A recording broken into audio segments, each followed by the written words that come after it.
खुलुमबाय बयनिसिमबो आंनि बे डेली आपडेट बड' इउट्युब चेनेलाव नोंथांमोनखौ आरोबाव बरायहरबावनाय थाबाय। दिनै आं नोंथांमोननि गेजेराव मोननैसो सानसेयारि खौरां लानानै फैदों।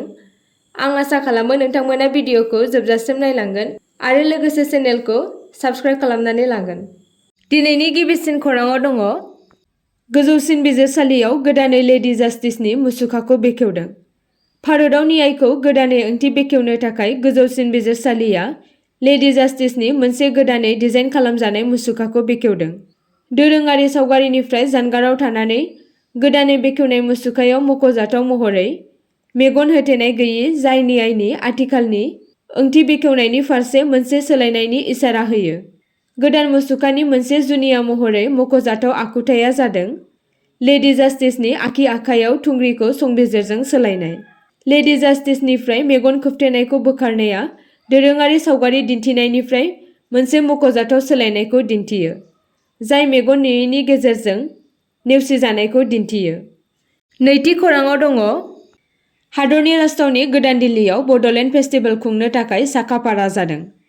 फैबाय थानाय 15 आरो 16 नभेम्बराव दुलाराय बर' फरायसा आफाद, बर' थुनलाइ आफाद आरो दुलाराय बर' हारिमु आफादआ जथायै सावरायनानै बड'लेण्ड फेस्टिभेलखौ भारतनि राजथावनि गोदान दिल्लीयाव खुंफुंनो थांखि लादों।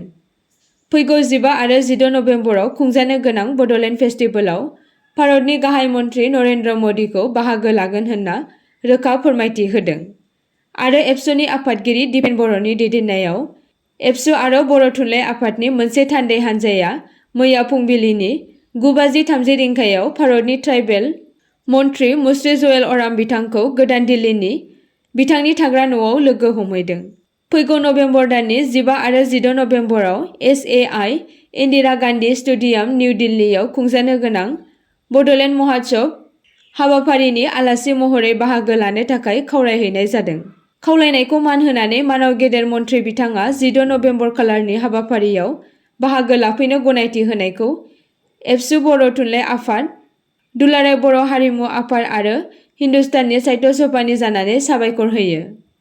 थामथि खौराङाव दङ मिरु सोरखारनि मावफारियाफोरनि थाखाय गोजोनथाव रादाब। मिरु केबिनेटआ थांनाय 1 जुलाइनिफ्राय साख्रि आवलाफोरनि थाखाय एबा मिरु सोरखारनि मावफारियाफोरनि थाखाय आरो पेन्सन मोनग्राफोरनि थाखाय 3% DA बांहोनायनि थांखिखौ गनायथि होबाय। 1 कौटिनिबो बांसिन मिरु सोरखारनि मावफारियारि आरो पेन्सन मोनग्राफोरा गोबाव समनिफ्रायनो नेनानै थानाय डियारनेस एलाउवेन्स DA खौ मोनगोन। बे बांहोनाया DA आरो DR खौ सोलिबाय थानाय 50% निफ्राय 53% लांगोन। मख'नो गोनांदि DA आरो DR खौ मिरु सोरखारा गावसोरनि मावफारियाफोरनि थाखाय बेसेन बांनाय बादि थासारिजों गोरोबहोनो थाखाय होनाय जायो। मिरु सोरखारा बोसोरफ्रोमबो 1 जानुवारि आरो 1 जुलाइनिफ्राय बेसेन बांनाय अनसुंथाइ आरो बेसेन बांनाय रेहायखौ फोसाबनाय जायो। बे थिरांथाखौ सरासनस्रायै मार्च आरो सेप्तेम्बर एबा अक्ट'बराव फोसाबनाय जायो। ब्रैथि खौराङाव दङ लक्ष्मी फुजानि हाबाफारियाव दुखुनांथावै सासे फरायसानि जिउ खहा जादों। आसामनि सनितपुर जिल्लानि सिङाव थानाय तेलामारानि गारुडुबायाव मोनसे हारिमुआरि मोनाबिलि हाबाफारियाव मोनसे दुखुनांथाव जाथाय जादों, जेराव सासे 19 बोसोर बैसोनि हिनजावसा सृजाना देवीआ जौसाङाव मोसाफुबाय थानाय समाव हरखाबै गोग्लैदोंमोन आरो बे हाबाफारिखौ लक्ष्मी फुजा फालिनो थाखाय खुंनाय जादोंमोन। फोरमायनाय बायदिब्ला 3 लोगो मोसागिरिफोरजों मोसानाय दिन्थिफुंनाय समाव सृजाना देवीआ हरखाबै बेहुस जाना गोग्लैदोंमोन, जायनि थाखाय गोख्रै राहा लानो गोनां जायो आरो बिथांजोखौ थाबैनो तेजपुर मेडिकेल कलेज हस्पिटालाव लांनाय जादोंमोन, जेराव डाक्टारफोरा दुखुजों बिथांजोखौ थैबाय होनना फोसावो। सृजाना देवीआ धेकियाजुलिनि लकानायक अमिय कुमार दास कलेजनि 7थि बोसोर बैसोनि फरायसामोन। बिथांजोनि अबथिरायै रुंसारि जानाया गासै जिल्लायावनो दुखुनि थासारि सोमजिहोदों। बाथि खौराङाव दङ आसामनि मार्गेरिटायाव 5 बोसोर बैसोनि फिसाज्लाखौ बुथारनायनि दायआव आइजोखौ हमदों। सुप्रिया भट्टाचार्य मुंनि सासे आइजोखौ मार्गेरिटायाव गावनि 5 बोसोरनि फिसाज्ला आबायमुनु चक्रवर्तीखौ बुथारनायनि दायआव खानाय जादों। दुर्गा फुजा फोरबोनिफ्राय उन्दै गथ'साया गोमानायनि खौरां मोननायनि साननैसो उनाव बे जाथाया सोराङाव फैदों। सुलुंनि बादिब्ला मार्गेरिटानि 1 नं लाजुम अल रामाकृष्ण विद्यापीठ फरायसालिनि साखाथियाव थाग्रा 5 बोसोर बैसोनि आबायमुनु चक्रवर्तीया गोमानायनि खौरां मोन्दों।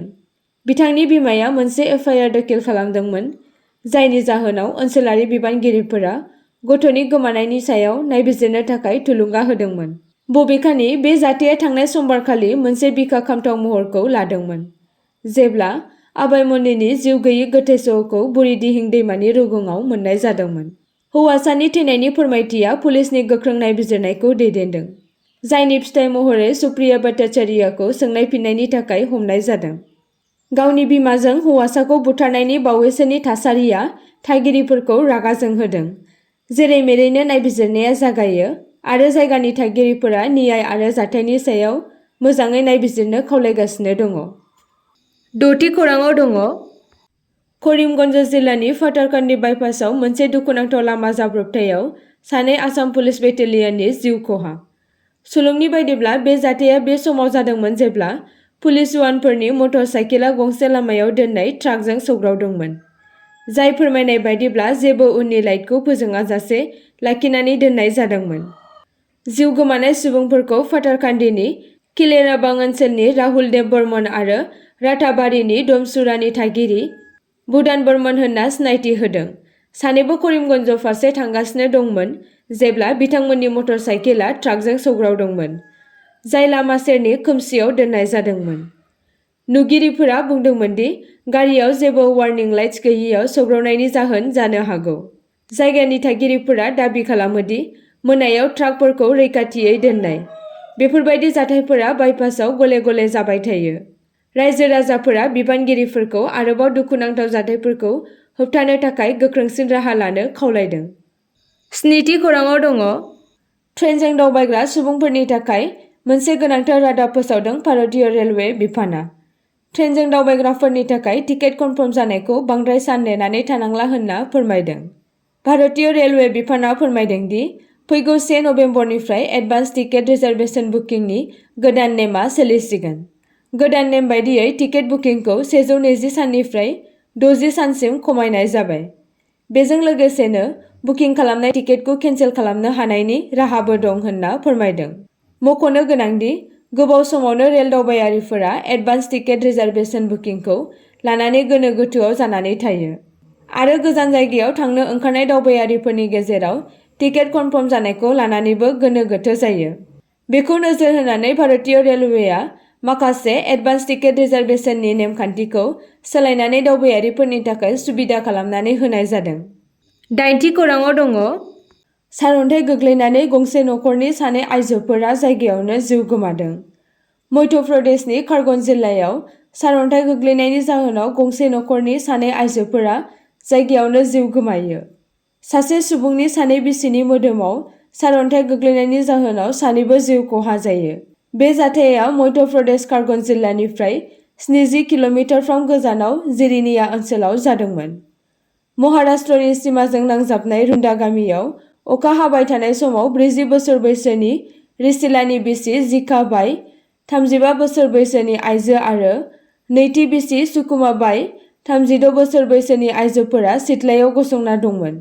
बे समावनो हरखाबै सारअन्थाइआ रिसिलानि सानै बिसिनि मोदोमाव गोग्लैयो आरो न'नि सिथ्लायाव सानैबो जायगायावनो थैनो गोनां जायो।